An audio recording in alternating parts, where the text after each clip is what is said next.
Boss है ना ये तेरा, और जो बॉस दे सकता वो तो मैं तुझे कभी दे ही नहीं सकता। अपने करियर से बहुत ज्यादा प्यार है ना तुझे।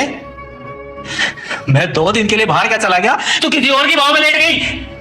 ओह, प्रमोशन का टाइम आ गया ना। देखो, ऐसा कुछ भी नहीं है। तुम्हारी भलाई इसी में है कि चुपचाप खड़े रहो। अगर मैं तुम्हें कुछ नहीं बोल रहा, तुम यहां सही सलामत खड़े हो, उसका एक रीजन है कि ये अपनी मर्जी से तुम्हारी बाहों में लेटी हुई थी। जो दोबारा ऐसा कभी नहीं होगा, प्लीज प्लीज मुझे माफ कर दो। दोबारा नहीं होगा? कैसे मान लो कि ये पहली बार है? तुझे 4 साल हो गए ना इनकी कंपनी में, और 3 बार तो ऑलरेडी प्रमोशन ले चुकी है, तो कैसे मान लो कि ये पहली बार है?